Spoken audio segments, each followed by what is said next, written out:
Hello and welcome to the Federal. Today we have with us Dr. Sridhar Krishnaswamy, author, international relations expert and journalist of 30 years experience.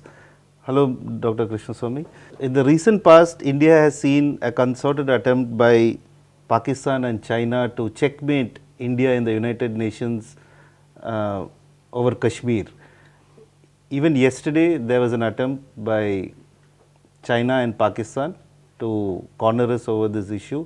How has India managed consistently to keep this attempt at bay by these two countries?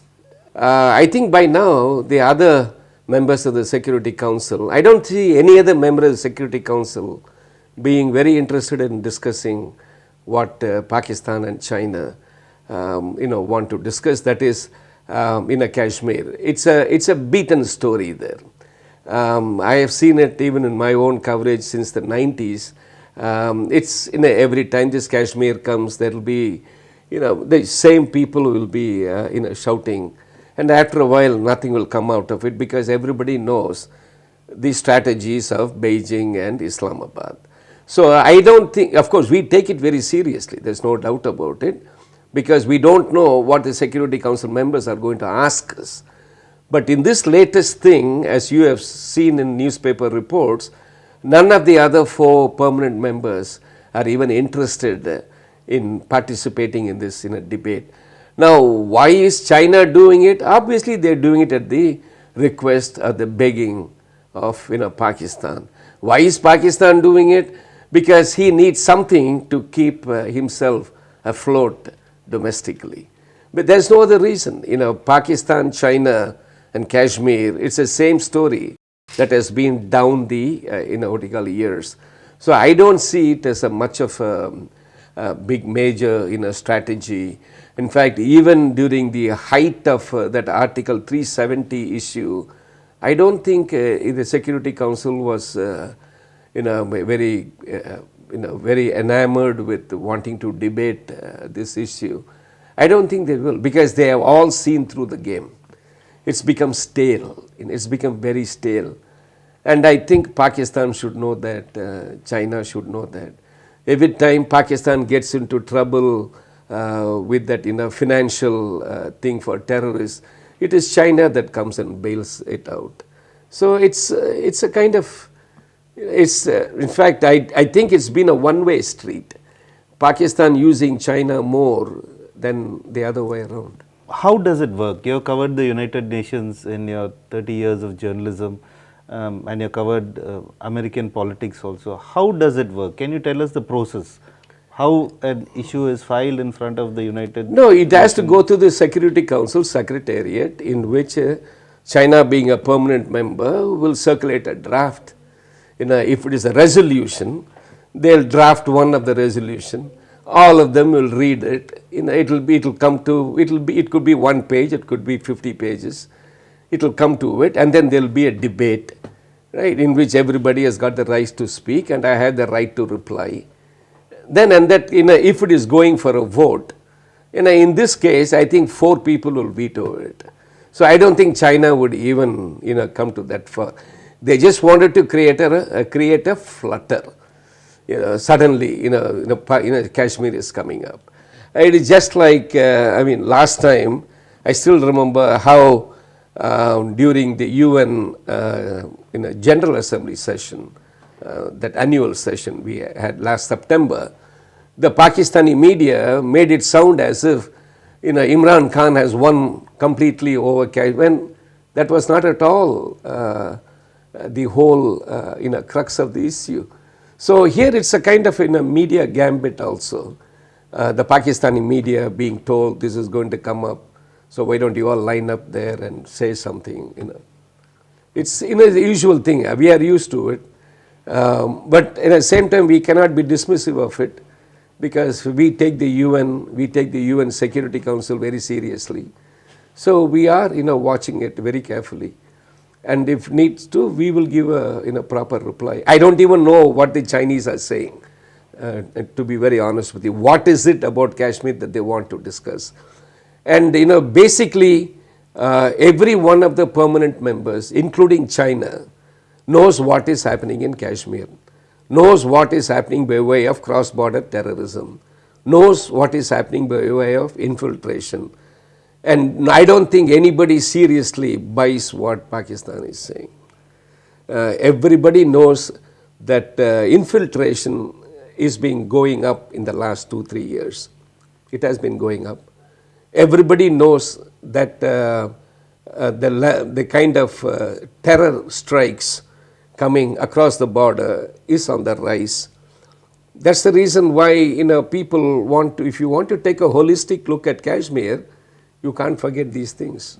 But on the flip side, you have two countries who have been consistently raising the issue of Kashmir in a powerful multilateral world body like the Security Council. There's a message going out across the world that this is a hotspot. There is trouble happening here. And the point that besides the continuing with the point that you're telling about terrorism and infiltration, in the recent months post August 5th, there has been a total clampdown in the state, in the Union territory of Jammu and Kashmir and Ladakh. So the message which goes out to the international community is that there is domestic conflict and there is a international angle to it too. So are we saying that Pakistan and China, despite these attempts, have failed to internationalize Kashmir issue? No, Pakistan, it will leave China out of it because Pakistan is asking China to do it. Pakistan at every opportunity will internationalize the Kashmir issue. They will. But that is for domestic consumption. India has told them from time immemorial, we are willing to talk all bilateral contentious issues that includes terrorism. Now, the very fact that they don't want to talk about the last thing itself, puts the onus on them. Now, if you want to resolve anything with me, you can't put a gun to my head and ask me to talk. You have to remove that gun. That gun is terrorism. So here we are left with a situation in which Pakistan is going to Beijing and saying, please take it up. Why at this point, I really don't know. Because maybe there is some political domestic pressure on Imran Khan for something else. And he wants to divert the attention. I have not been following domestic Pakistan, for the last few days. But I really don't see the link between the timing. Why now? A win for India, if you can call it a win, for able to thwart an attempt by China and Pakistan to make UNSC discuss Kashmir. Is it a win for the diplomats involved in the Indian side or a loss for the diplomats involved in the Pakistani side? How does it work? Normally, I don't see these things in a win-lose situation. There's a lot of hard work that goes into. Indian diplomats work overtime in Delhi, New York, and Washington. Anytime an issue as serious as this one you're talking about, Kashmir being brought up, I'm sure these fellows are working, they're burning the midnight oil in these three capitals. And it's not a question of winning, there's a question of trying to counter the propaganda, trying to counter the disinformation, the misinformation. It's a kind of amalgamation. There is truth to what is taking place, and there is falsehood to what is taking place. So you have to tell to the international media. Sometimes it's easy to spread disinformation. It's not misinformation. It is deliberate misinformation is disinformation. Sometimes it is very easy to spread it, and it goes like hot. It goes like fire. It catches on like fire. So our diplomats will have to counter that. So for that, we'll have to come up with some real situations on the ground. That is, what is happening in Kashmir today is not what you think it is. What has happened between the time we got rid of 370 till today, this is the time, this is what has been taking place. So it is a very difficult job, it's a very challenging job, And believe me, I have interacted with some first-rate Indian diplomats. They are too good at it. If we look at it from another side, is this an attempt by China and Pakistan to thwart India's attempt for entry to Security Council? Will India, being a member of Security Council, actually stop China and Pakistan from tabling resolutions on Kashmir? You see, you raised a very, interesting question.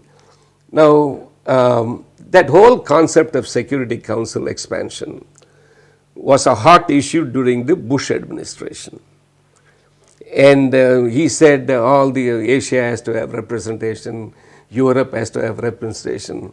But everything came with a rider. What was that rider? The rider was there has to be consensus.